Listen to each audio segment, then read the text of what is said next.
ચૈતર વસાવાને ઝુકાવવાની કોશિશ છે, પણ હું કહેવા માંગુ છું કે ચૈતર વસાવા ઝૂકે એમ નથી.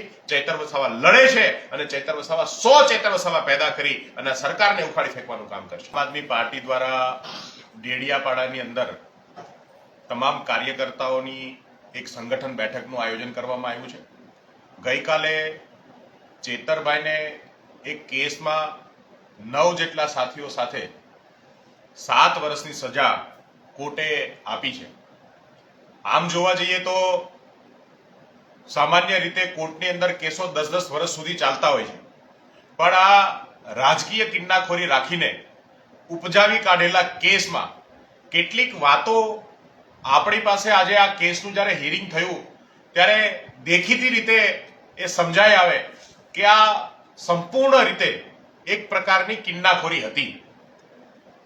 કોર્ટની અંદર મોટાભાગે જ્યારે ફાઇનલ હિયરિંગ ચાલતું હોય ત્યારે જે પણ ગવાહ હોય, જેમની ગવાહી ઉપર આખો કેસ ટકેલો હોય, એમણે પોતે ફિઝિકલી ત્યાં હાજર રહેવું જરૂરી હોય છે. એમ છતાંય વિડીયો કોન્ફરન્સથી ગવાહોની ગવાહી લેવામાં આવી. આ કેસને ઝડપીથી ચલાવવામાં આવ્યો. આ કેસની અંદર તમામ અધિકારો છીનવવાની કોશિશ થઈ.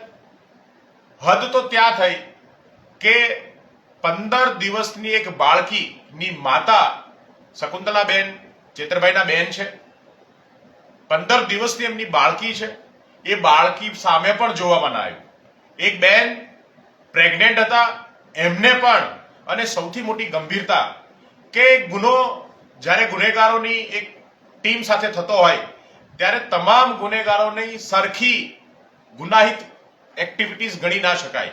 અલગ અલગ રોલ બધાનો હોય છે, પણ આ તમામ ગુનેગારોને એક સરખી સજા આપવાનું કામ જે કરવામાં આવ્યું છે એનાથી બહુ સ્પષ્ટ દેખાય છે કે આખો કેસ જે છે એ ઉપજાવી કાઢવામાં આવેલો છે. અને આખા કેસની અંદર આજે સૌથી મોટી શંકા ભારતીય જનતા પાર્ટીના કૃત્ય ઉપર ગુજરાતની જનતાને થાય છે. ગુજરાતની જનતા ચેતર વસાવાને એક નેતા તરીકે જોયો છે, એક લીડર તરીકે જોયો છે. શા માટે ચેતર વસાવા ઉપર આ કેસો થયા? શા માટે ચેતર વસાવાને વારંવાર જેલમાં નાખવાની કોશિશ થઈ? કેમ કે એ ભાજપની આ તાનાશાહી સામે, ભાજપના કુશાસન સામે, આદિવાસી વિરોધી માનસિકતાની સામે સતત લડે છે. આજે આદિવાસી સમાજ સમગ્ર ગુજરાત સ્તબ્ધ છે અને ચેતર વસાવાની સાથે તમામ લોકો એમના સમર્થનમાં આવીને ઊભા છે. આમ આદમી પાર્ટીમાં પણ આમ આદમી પાર્ટીના તમામ કાર્યકર્તાઓ, સમર્થકો આજે ચેતરભાઈને સાથે જે અન્યાય કરવામાં આવ્યો છે એને લઈને દુઃખી છે. અને આમ આદમી પાર્ટી આગામી સમયમાં સતત આ વાતને લઈને લોકો સુધી જશે. આમ આદમી પાર્ટીના તમામ સાથીઓ, કાર્યકર્તાઓ, સમર્થકો રોડ ઉપર આવી અને ચેતરભાઈનું સમર્થન કરવાનું કામ આગામી દિવસોમાં થવાનું છે. આજે આ આંખ ઉઘાડતો કિસ્સો છે કે જે સરકારની સામે બોલે છે એમના ઉપર કેસ થાય ને એમને જેલમાં નાખવાનું કામ થાય છે. જે સરકારની સામે ઝૂકી જાય છે એમના 10 વર્ષ જૂના કેસો પણ માફ કરી દેવામાં આવે છે અને કેસો પાછા ખેંચી લેવામાં આવે છે. અંગ્રેજો કરતા પણ બદતર હાલત આજે ગુજરાતની અંદર, આ દેશની અંદર લોકશાહીની કરી છે. કાયદો વ્યવસ્થા માત્ર ને માત્ર વિરોધ પક્ષ માટે છે. સત્તા પક્ષમાં બેઠેલા લોકો પોતાની રીતે દેશને લૂંટવાનું, ગુજરાતને લૂંટવાનું કામ કરે છે. અનેક ગુનાહિત લોકો આજે ભાજપમાં છે, પણ એના ઉપર કોઈ કાર્યવાહી કરવામાં આવતી નથી. આવા સમયમાં ચેતરભાઈ ઉપર જે રીતે આ ષડયંત્ર રચવામાં આવ્યું અને એમને જેલમાં નાખવાનો કોશિશ કરવામાં આવી, એમની સામે તમામ લડાઈ, કાયદાકીય લડાઈ પણ આમ આદમી પાર્ટી લડશે.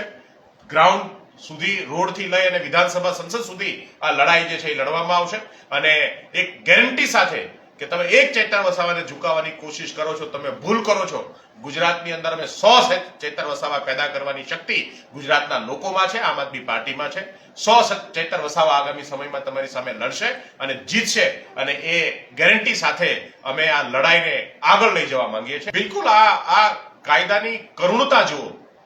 એક માતા કે જેના 15 દિવસનું બાળક છે, એ માતાને સજા કરવામાં આવી.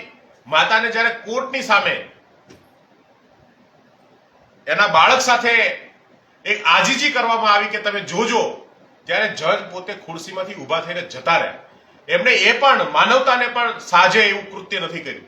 જજની કોઈ મજબૂરી હોઈ શકે, અમે એના ઉપર પ્રશ્ન નથી ઉપાડતા, પણ જે રીતે આખો આ કેસ ફરજી રીતે ઘડવામાં આવ્યો, જલ્દી ચલાવીને 2 વર્ષની અંદર જ 10-10 વર્ષ સુધી જે કેસના નિવેડા નથી આવતા એવા ધાક ધમકી મારવાના કેસમાં 7 વર્ષ સુધીની સજા અને જલ્દીથી કેસ ચલાવવામાં આવ્યો એ ષડયંત્ર છે. એ ચૈતર વસાવાને ઝુકાવવાની કોશિશ છે. પણ હું કહેવા માંગુ છું કે ચૈતર વસાવા ઝૂકે એમ નથી. ચૈતર વસાવા લડે છે અને ચૈતર વસાવા 100 ચૈતર વસાવા પેદા કરી અને સરકારને ઉખાડી ફેંકવાનું કામ કરશે.